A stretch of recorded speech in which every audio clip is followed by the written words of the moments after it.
I was out on a date last week. Oh, that was interesting. He took me to the theatre. I was posting about it on my Instagram story. And a lot of people were like, oh, like, how thoughtful. And I was like, well, how was that thoughtful? Like, I met him at a speed dating event. And to be honest, he's actually not the one I didn't actually want him.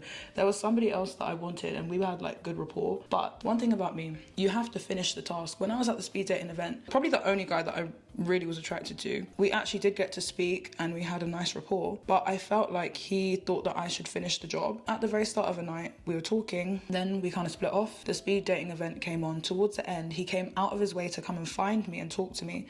So I was like, okay, cool, like he's gonna ask for my details. We're having this 10-minute conversation, you know, the energy's flowing. And then he goes to me, yeah, anyway, have a good night. So I was like, I'm not being funny. There was a couple silences in the conversation and I felt like he went silent because he was waiting for me to fill in the silence and ask for his Instagram. And I'm just simply not going to do that. Like, I'm so sorry. Like, if you came out of your way to speak to me, why are you trying to get one up on me and make me finish the job? Like, no. I feel like, especially because his job, he had like a good job, I could assume that he's quite used to women like chasing him.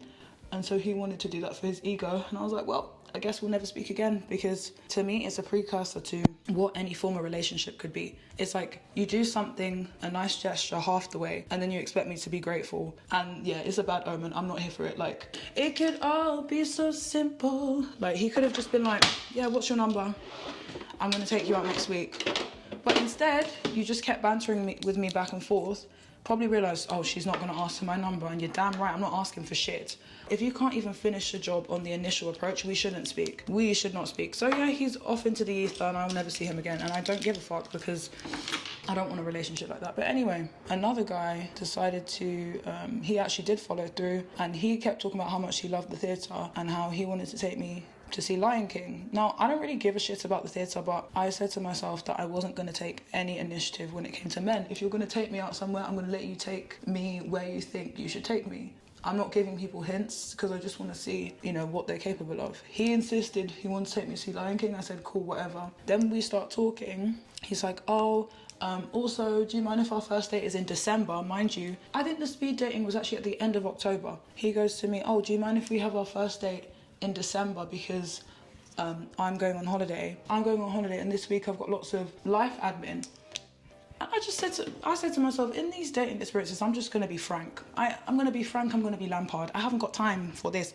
I simply said to him, I like to be direct, but not make it too deep. I'll put the screenshot of exactly what I said, something along the lines of, they say patience is a virtue, but I don't feel like I can have that amount of patience. I can't remember exactly what I said. Essentially telling him, waiting till December is a joke and I won't be doing it. You can try and see me in December, but darling, I won't be there because that's fucking ridiculous. Like, time is of the essence. How are you going to meet me and tell me you're going to see me in a month and a half? Like, you're not the CEO of Facebook. Like, so when I said that to him, he was like, what availability do you have in the next week? And I said, yeah, that's more like it. So that means that you did have the availability, but you're just so used to longing things out for people. You were trying to push me on the back burner and I'm just simply not having it. So he took me to the theatre. Now, what was the first thing I said to you guys? He said he wanted to take me to see The Lion King. He decides that we're not going to see The Lion King and that we're going to see Stranger Things. Now, I don't know why. I didn't ask why. My guess is that it was cheaper. That's what I think. Mind you, I never expressed an interest in the theatre because I don't go to the theatre. That's not something I really enjoy. But like I said, I wasn't going to guide anyone. And I feel like I need the practice of going on dates because I haven't gone on dates for a very long time. So I said, do you know what? Let me just let somebody else take control for a second. But once again, I was proven not right, but I don't know. Okay, we're not going to see The Lion King, but I'm going to take you to see Stranger Things. Now, I've heard the name Stranger Things, but I really don't know anything about what it's about. He did send me the synopsis, but I didn't give a shit. I was like, I'm not reading that. I asked my sister about it. I was like, oh, like, do you think it's more scary than Get Out? She's like, no, it should be fine. I was like, cool, because me, I'm quite sensitive, to be honest. I'm very sensitive. I don't like them psychological thriller type shit. So I did check with my sister. She hasn't seen it either. She said it wasn't as scary as Get Out. Come to find out, it was scarier than Get Out to me. So we go on the date. He comes late. My back is already up because I'm like, why am I on the street like a fucking street hawk waiting for this man? He comes about 10 minutes late, which means that they don't let us into the theatre until 10 minutes after. He does offer me a drink. I'm really scrutinising and watching what he is and isn't doing. Like, to me, you really got to be on your P's and Q's. So I'm watching him. He offers me a drink. I said, yes. He gets me the drink. Now, this may be petty. Like, he bought us both the same drink, lemonade. So he bought it. but he left it on the bar top.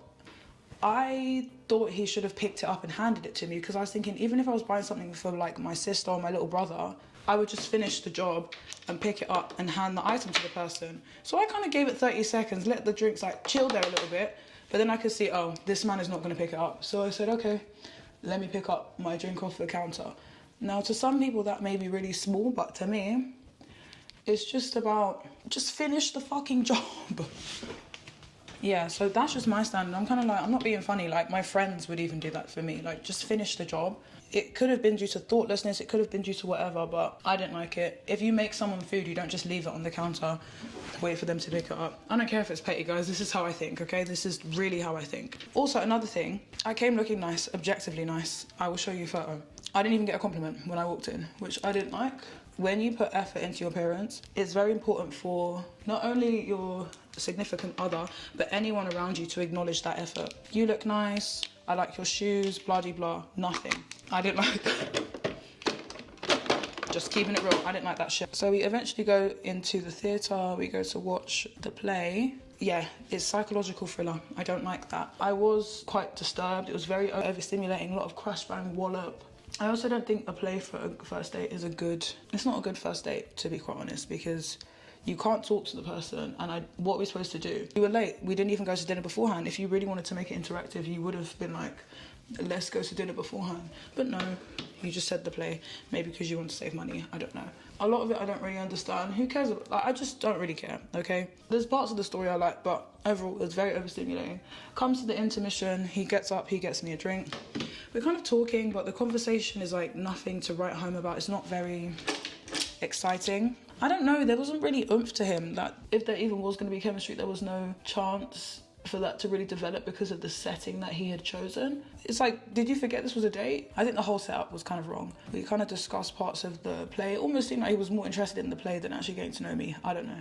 And he didn't actually ask me what I wanted to do, which I guess is the real issue here. Because if he had asked me, I would have said an escape room, or I would have said something more active. I would have like explained how I don't like scary things. But yeah, I was really trying to relinquish control and not just make it like all about me and give someone a chance to take control, but I guess this is what I get for doing that. The date finished, it was already 10:30, I had work the next day, and then he's like, oh, like which way are you going home? I'll walk you to the bus stop. Guys, from here I knew, I was like, yeah, it's over, it's over. The idea of being walked to the bus stop instead of someone calling me a cab or you driving me home, nah, I'm not here for it. Okay, driving me home, no, because I've actually kind of said to myself, on first dates or with people I don't know, I don't really want to be in your car because I feel like it gives them too much control. At least offer a cab, like, it was 10:30.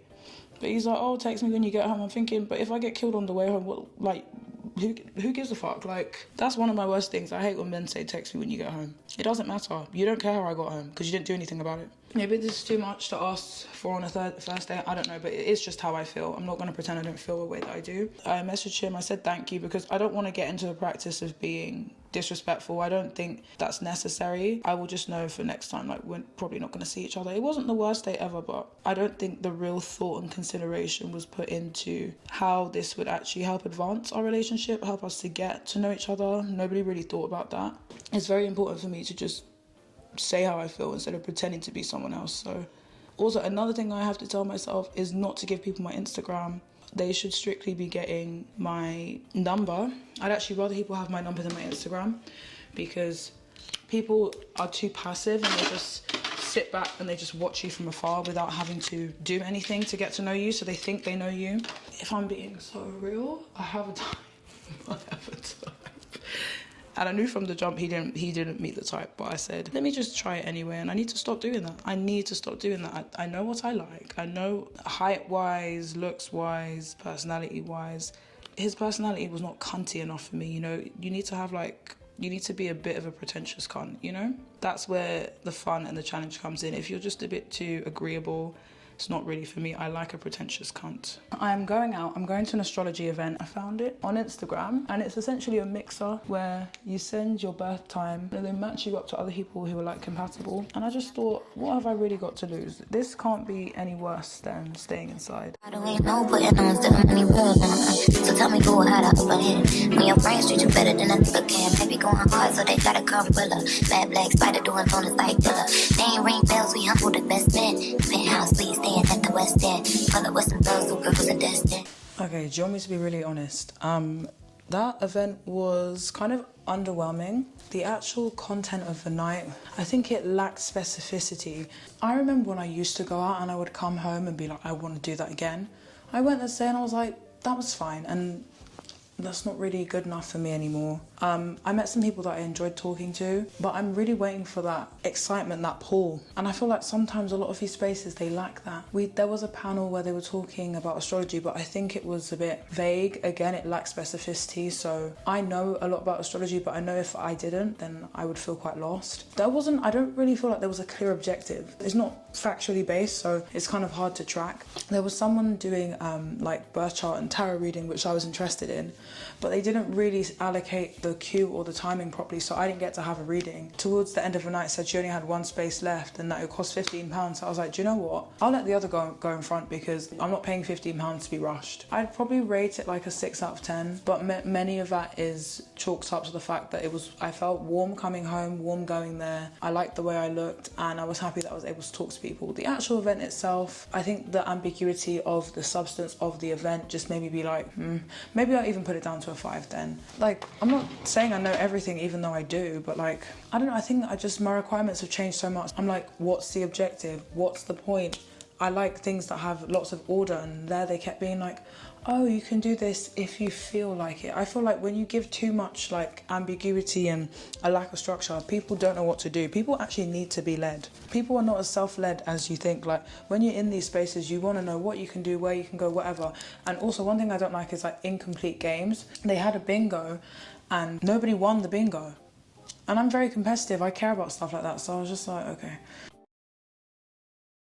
We're going out again, and I'm going out by myself. Going out all by myself. I would say that I feel nervous, but I really don't. I think it's so much easier to go out to an event that is catered towards solo people, but I'm going to a party. The event found me on Instagram, I don't know how. They were saying something about pole dancers, something about neon painting and strippers, and I was like, oh, like this is not something I've seen before in London. So I was like, I definitely have to go to this. But I think it's very important that I go by myself. When you're creating your own motion, your own law, I don't think you should always be trying to include other people. I don't need that. And it's very important for me to go out because I've realised this year as an extrovert that when I don't go out, it actually leads to my anxiety and lower moods. This event is a WLW event, also known as a queer event. Do I have any expectations for today? Not really. This is more about me knowing that I know how to communicate with people and knowing that I'm not afraid to go out by myself. I think I'm a bit too old for that. I'm about to turn 27 and I don't think there's much use in me like being afraid of going out by myself. I feel like for a lot of this year I have been in my comfort zone as to why I haven't posted that much. I didn't really grasp how young 20 is. To be locking down in the house and talking about how the London club scene is dead. It's like, if it's dead, are you gonna die with it? I've always wanted to see strippers and pole dancers and stuff. I've actually never been to a strip club. I know they have them in the UK, but I've just never been. That's why I've decided to get ready 3 hours early because I still want to play Sims.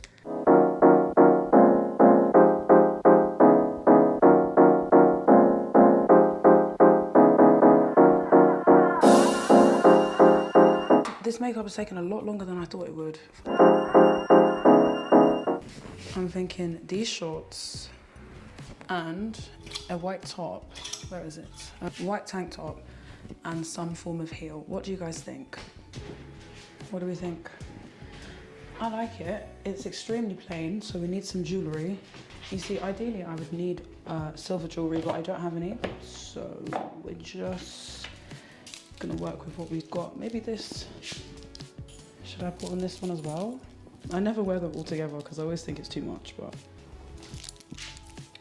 I don't know, I feel like with the second chain it makes me look like a rapper, so I'm not really too sure about that. But the reason why I like to go out in shorts is because if I want to dance, you know, you have that free movement. If you have a mini skirt, what if the skirt flips up? This one, you can bend all the way over and only a little bit of your cheeks are gonna come out. And I feel like the space that I'm going into today, your cheeks being out are acceptable, so.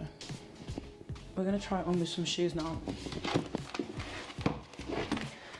I have two options. I really thought I would never wear these shoes again because I wore them once last year and then I just haven't worn them since. Maybe today's the day.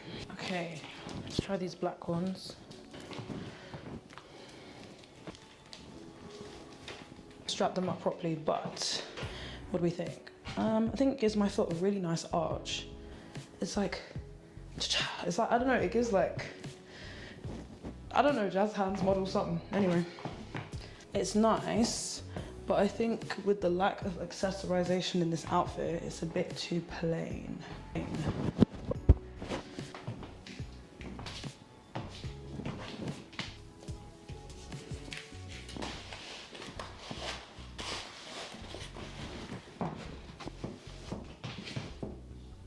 I was worried because obviously this is red, this is brown, this is white, like it's a lot of colors, but sometimes you kind of got to go for that risk.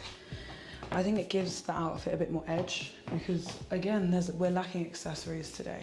I know we're gonna go for the red. And it's cold outside, but it's not too cold, but I like the covering of the legs. It gives a bit more pizzazz. So I think we found our outfit.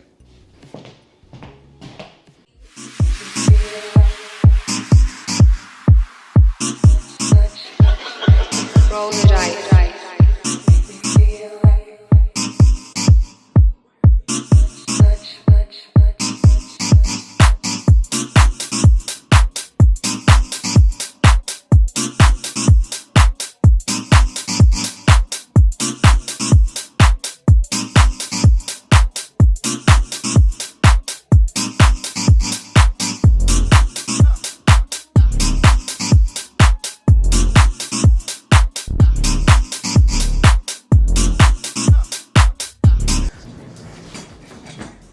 Jesus, I'm not even drunk. Like, what the fuck was that? So let me show you something. It actually made such a difference, but some outfits you just need, your breast needs a bit of a lift. So the event. I enjoyed myself. I enjoyed the venue. I was actually the first person there, but like I felt confident. I wasn't phased. Someone came in shortly after me. And like I was sitting, they sat away from me, so I got up and sat next to them because I was like, why are we we're actually here to socialize. Like I literally got up and was like, hey, and I just started talking to her and she was open, and then another girl came in, I was speaking to her. Her energy was a bit more closed off. Then one of the pole dancers came in and I was like, hold on, I know you. Like it was a girl that I know from like, she knows my sister, like we've known each other for a while. And I was like, oh my gosh, and then we were just talking and stuff. They had like different stations for painting, there's some games and stuff. I think when it comes to people in the UK, because we're so like, kind of awkward, stush, not me, you guys, awkward, stush, a bit standoffish, not the most like, I don't know why, forthcoming. I feel like there should have been less stations so people were forced to interact with one another, because there was like a big dance floor and then there was like the stations and people were too shy to come to dance floor. Like, I was just waiting for the dance hall to come on, and when the dance hall come on, me and the friend that I made today, the girl that I spent pretty much the whole night with, we were dancing. She was really extroverted, so it was so refreshing to meet someone probably more extroverted than me or someone who matched my energy. Like I was sitting down and she was like, oh, get up, like let's go and dance. And at first I was like, oh, but no one else is dancing. She was like, well, and I was like, yeah, this type of energy, I like people like that. So yeah, we were dancing and they did play music that I liked eventually. Yeah, I'd say I feel happier after coming back from that event. I really enjoyed speaking to her because we were just talking for a lot of the night and dancing, and we were just around together, so I was happy about that. And I think for a launch it was pretty good. I would just have less games. British people need less options so they all interact because people are so fucking stush. I don't really know what else to say, but what I will say is that I have McDonald's on the way.